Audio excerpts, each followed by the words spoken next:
Hi there, I'm Kylie Mowbray-Allen from Hello Media. And I'm Jenni Walk from Elephant in the Room Consulting, and you're tuning into Bite-Sized Business Life Podcast, the show that helps business owners get clarity and insight to grow their dream business. Whether you're launching, ready to scale, or figuring out what's next, we discuss the nitty-gritty, the hard bits, the opportunities, and the behind the scenes, and share how we've grown our own companies and helped others do the same.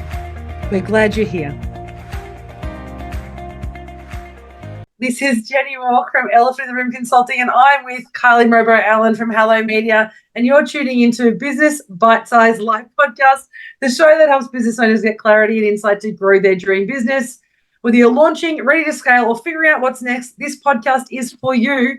Hello, Kylie. How's your Monday gone? Great, Jenni. How about you? It's been really good. We had a little kind of hiccup in my diary, which meant I had 5 hours blocked out that I didn't need to block out. So I was so productive. All those things that I've been having on my schedule that I needed to do, I actually went and did this morning. So I feel incredibly productive this afternoon. Good on you. That's fantastic. I've had many of those days this year, not where something's been rescheduled, but just a couple of massive days of admin stuff, and it's been awesome. I love those super productive days. Oh, it was so good. And I think it's one of those things we had, we're doing these beautiful workshops for Queensland Government to build confidence in small business around business planning and such. And this was one of the original dates. And the other dates got moved, and we just forgot to take this block out of my diary. But it's so wonderful. I often block days out. And to be honest, I probably would have blocked the day out anyway to prep for the workshop or do other things. And it actually ended up giving me, because I've already done the content. We did that last week. So I don't now have to worry about content, which is ready for a month in advance. The workbook. Well done. And I'm now feeling like this was meant to be, because we're so streamlined. It's great. Well done. It's so good. And particularly so in tune with our topic today, Jenni. I know. Funny that, though. I mean, today last week, we're talking about digital declutter, and I love those tips you shared with everyone last week. If you didn't see that episode, make sure you go back and get that PDF that Kylie has about the digital declutter. But we were talking about streamlining your business and how they go hand in hand. And when you're looking at how to operate, you have to keep looking into your business to see, are we doing things the best way for us, for our clients? And are they still profitable? Are they still, on point and aligned with our goals? Or do we need to change them? Absolutely. And my goodness, I have done it probably too often. I'm always making changes. I'm looking at, probably because I've got my CEO day. So it gives me the opportunity to look at, is it working? Am I still loving it?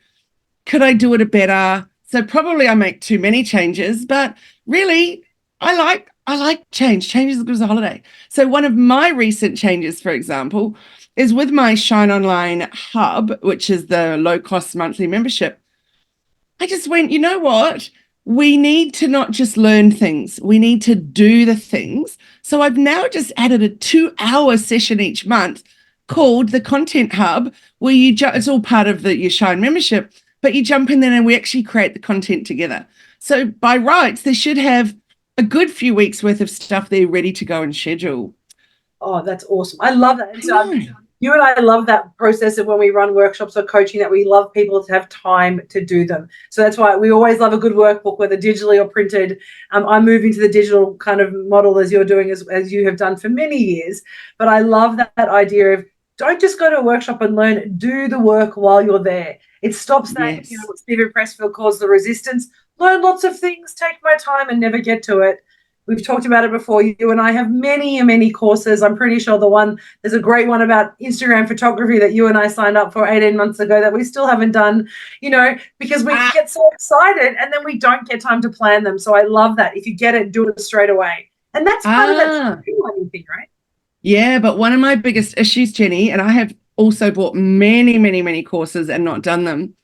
And where I bought the course from doesn't give me a good feeling, because I think if you notice in a month or in a week that person hasn't even logged in, I think you need to reach out and say, is there any issue with the login? Can I help you with anything? It's a tiny little customer service thing. And then, as opposed to when I was sitting there working with my bookkeeper and she's going, what was this for? And that's still sitting there 2 years later, hasn't been looked at, blah, blah, blah. And I'm like, I know, but they never reached out and blah, blah, blah. So I feel like there's too many courses for sale at the moment. It's just so easy to go, yep, buy that, buy that, buy that. And then it just feels like there's no follow-up. And the funny thing about that, and I will slightly off topic and we'll come back to streamlining our business, but the funny thing about that, we just built a program for a client on the LearnWorld system. And so that's their online training program built native into the system. And what's great about that system is all those automated options you can set up when you build the course. So someone hasn't logged in for a week, you can email a reminder to say, hey, you haven't done it. So it's not even like you need to create the detailed content. Those systems actually, it's native for them to do those reminders. So that just reminds me when people, when they set up these programs, they're not thinking about the customer, they're thinking about the quick buck and let's get that, and they're not thinking about the customer experience. And it's so important no matter what you're selling. And that was your and my both dilemma when we were looking at membership systems. I'm building an online course at the moment, but it's very much about do it yourself. You've got 8 weeks or so. It's as I take you through the process. But again, we're going to build in those prompts for you to say, hey, remember you've got that lesson this week. It's dropped this week. They're simple reminders. And if you're not thinking about your customer when you're building any product or service, then you're kind of already behind the 8 ball in the delivery of that product. And it's going to come back at you with poor reputation and poor reviews. Beautifully said, poor reputation and poor reviews. So when you are streamlining all the things you're doing, that's number one at the top of your list. If you have any kind of course or anything that you offer, are you making sure that people are leaving with a feel-good something about it? So for example, with Shine, I make sure that I have these touch points with me. They're only half an hour on Zoom, but you can come in. One of them each month is called Ask Me Anything. One of them is Learn Online. It's just a couple of little Canva updates, for example. But they're ways of connecting with them. And I think it's so important because it makes people feel like they're not just a number to have handed over some money and then they're forgotten about. And I think it's one of the key things you said is the very first thing you do is look at what you're delivering and servicing. That's my top one tip in terms of streamlining your business is look at what you're doing, every aspect of your business. This is under one thing. Yes, every aspect falls under one tip, but it's actually about saying, how do I deliver my product? Is it still working for my customers? Are they still engaged? Are we still seeing sales of that product? If we are, that's great. Can we tweak it to make it better? And if it's not, why isn't it? So it's a straw man diagram of working yes and no's to say, do we still need this? Yes. Why do we still need this? And asking those questions. And if you get to the end of that and say, it's building my client base, it's giving us revenue, it's supporting our customers, and it's supporting my team. If it's one of those 4 things, it's always going to be lots of yeses. But if you get a no along the way, then take a step back and say, well, why do we need it? Why am I spending the money? Or importantly, the time on that program or on that thing if it's not adding value to the business. And that's what streamlining your business is about. Are your operations, and I like those three diagrams 3 circles when I talk about business. There's the operations, there's your sales and marketing, and there's your financials. So financials, we talk about that, looking at those every week or every month and reviewing, knowing where your financials are. You're the queen of the sales and marketing and the digital marketing, making sure that we're on point, engaging in our customers, and that's a regular review. We often forget about that operation circle. How do you deliver your product? One of the best examples I had was with a client who was delivering a service and they didn't realize that the services were costing them more money than they were actually getting for that product.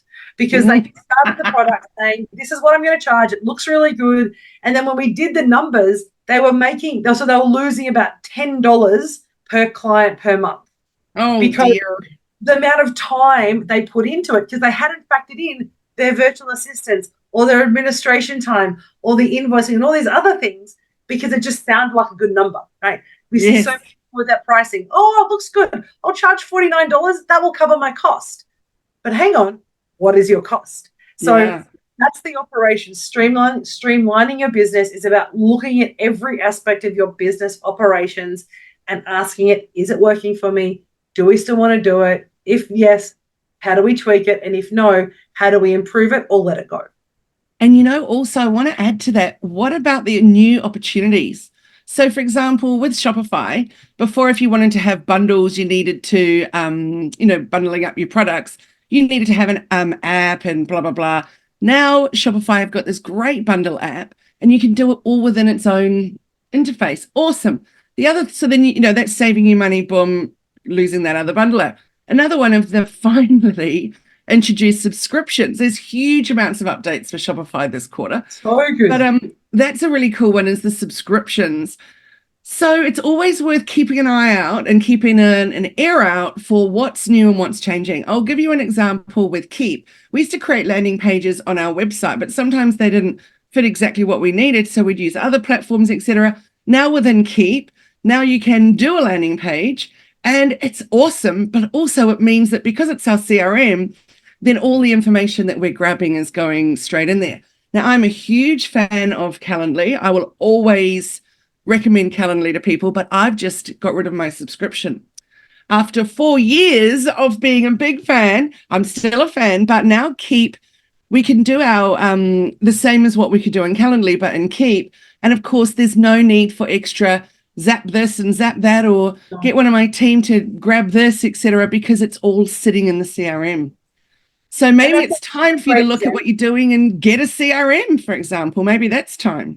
It's such a great example, because we see that all the time, and you see that building Shopify and all the different websites that you build. Is you see a landing page or an order that comes through WordPress or Shopify, and then if the back end system isn't connected correctly, you get the email, and they have to manage that, and then they've got to put that in the order system, and then they have to match it to the inventory because they haven't set it up properly, and it's very clunky. And this $10 product is now costing them $25 to ship and to deliver because of all the clunking around. And that's the bit we forget about streamlining, is we talk about cost and we talk about, what's the resource, but we forget about our time. And so when I'm always saying streamlining, it's not just the cost for you, it's the time and the physical resource of a human being having to do some work.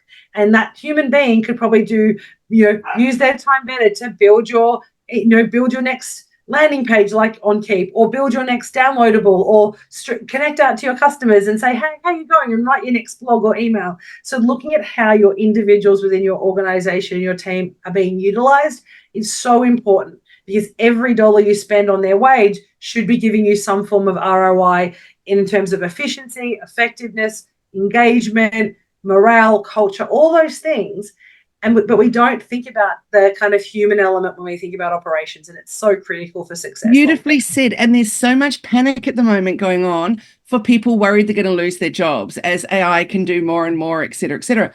But what you said was just spot on, which was, if we get those things automated and those processes more streamlined, that actually allows our team to work on other tasks.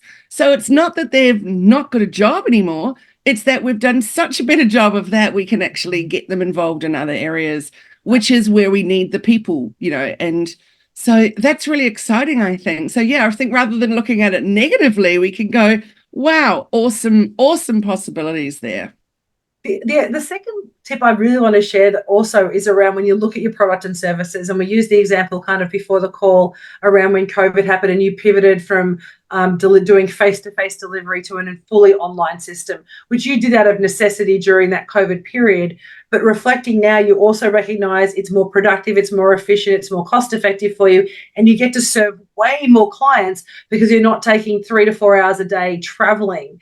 You actually have that time in front of the computer actually working and serving clients. So that review of your products and services is something we need to do really regularly. As a consultant, I do it all the time, looking at what we're doing and how we streamline that. We've been building reconciliation action plans for clients for a couple of years, but we actually just created our first core template and our framework. We've been doing it, we customize it every time for every client. And so we often draw, elements, and then we contextualize it for that client. But we actually created a full template. So we've now got templates for all our proposals, which cover all our different frameworks in the one document. So when I'm talking to a client, I can actually take the framework that I know fits best, tweak it if we need to, add the context and the relevant stuff for that client, but it's reducing the amount of time I need to spend writing a proposal, and I get more time to actually talking to the customer about what is it you want and how can I serve you. So from a consulting perspective, people use Proposify or Hello Panda or other systems, which are great, but I like to I don't want to fully automate mine. because I like the person. I like making sure Me too. there's a conversation there. It doesn't look like it's a pro forma email that comes with a template that says, hey, this is the same thing I've sent to everybody, but still pay me the value that I'm giving you. I like to make it personal. It's a key point of my kind of values and the way I do business. But then on the other hand, when we look at the Empire Builders Online program, I know it's designed for customers who want to do it themselves. They don't want that high touch yet. They want to be able to explore on their own and do that process on their own. So we're building that to cater to that people because we recognize that's a customer need that we need to fill.